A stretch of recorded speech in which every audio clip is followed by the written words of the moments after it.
The best month I ever had on Upwork, I took fewer jobs than I did the month before. Not more, I took fewer. And I made more money than I ever had. So if you're grinding right now, more proposals, more clients, more jobs, and somehow you feel more tired and less rich than you did before, it's because you've been sold a lie about how money actually works on this platform, and I used to believe it too. Because everybody tells you the same thing. If you want to make more, then go. Get more new clients through the door. It sounds obvious, it almost sounds like common sense, but it's also the exact reason the majority of freelancers I know, once they find out how to win clients, they hit a ceiling at around, I don't know, $2,000-3,000 a month. They never break through. The real money on Upwork isn't in more clients. It isn't. It's in the direct opposite. And by the end of this video, you'll know the exact move that took me from $2,000 a month to $10,000 a month. Now, one warning before we start, there's a number later in this video you have to stick around for. It made me stop taking new clients entirely for 90 days on purpose. Most freelancers would never take that risk. And it's the single decision that broke me past 6 figures annually. Stay for it because it's the part that actually matters.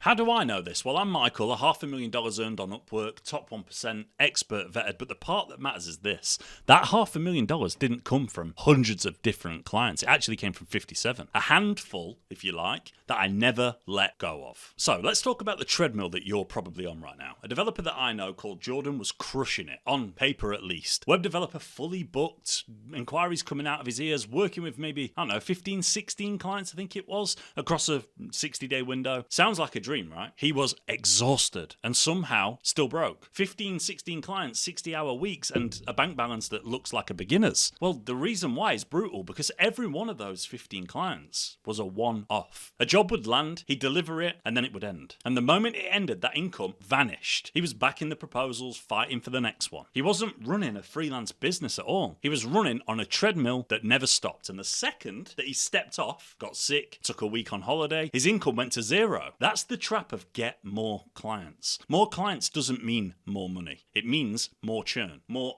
admin, more onboarding, more people just to keep happy even. And a business that completely collapses the moment that you stop pedaling. The math is brutal. Think about it like this. 10 one-off jobs a month means 10 clients that you have to go and find, win, onboard, and replace every single month forever. Miss a month of hunting and your income, well, it falls off of a cliff. It's the most expensive, most fragile way to earn a living that exists. You've built yourself the world's most stressful job and called it freedom. So here's the flip. Instead of 10 one-off clients, you want 2, maybe 3 who pay you every single month. This is the retainer model. And it is the single most important shift that you will ever make in your career and on Upwork. Jordan took the 3 best clients that he already had on the books, not new ones that he'd already delivered great work for, and he changed the conversation. Instead of saying, thanks, let me know if you need anything else, he said, I've mapped out 3 months of work that would move the needle for you. I can do it as a monthly arrangement, you get priority, I get to go deeper into your business. Here's what that looks like. 2 of 3 said yes. 2 of 3, 66%, $2,200 a month, and suddenly Jordan had $4,400 in recurring income before he sent a single proposal. Not chasing it, not rewriting it every single day, literally arrived without any input. He dropped from 15 chaotic clients to a handful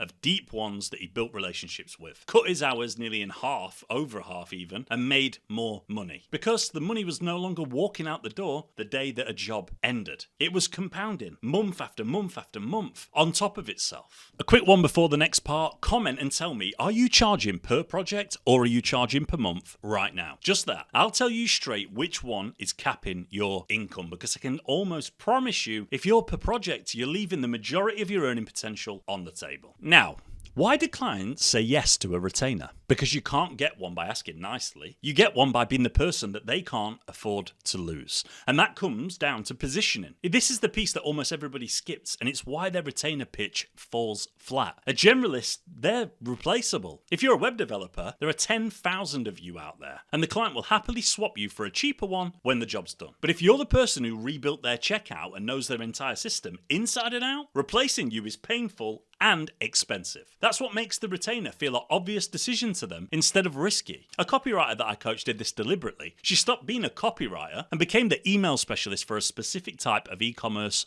brand. It was the same skill, narrower positioning. Within 4 months, she'd had 3 brands on retainer at a little over $6,000 a month combined. Because to each of them, she wasn't a copywriter that they'd hired on Upwork. She was the person who understood their customer better than they did. When their own team had a question about their audience, they asked her. That is what irreplaceable looks like. You don't retain a commodity. That's not the point of a retainer. You retain an expert. And once you've got the recurring income, the last shift is the one that almost nobody reaches. You stop trading your hours for money at all. You start building systems, you document how you work, you start recording your client meetings and phone calls, and you bring in help for the pieces that don't need you. And slowly, you turn yourself from a freelancer who has to be at a keyboard into a business that runs whether you're there or not. That's the difference between a high income and actual freedom. One still owns you, the other one, you own it. Now, the part that I warned you about, the 90 days. A few years in, I had steady retainer income and I wanted more. Everybody does. And I realized the thing that was holding me back, it wasn't a lack of new clients. It was that I was still spending half of my week chasing the new ones, which meant I could never go deep enough in client work to become truly irreplaceable. So I did something that terrified me. I stopped. For 90 days, I took on 0 new clients. No new proposals, nothing. I poured all of that time into the handful of clients that I already had, going deeper, solving bigger problems,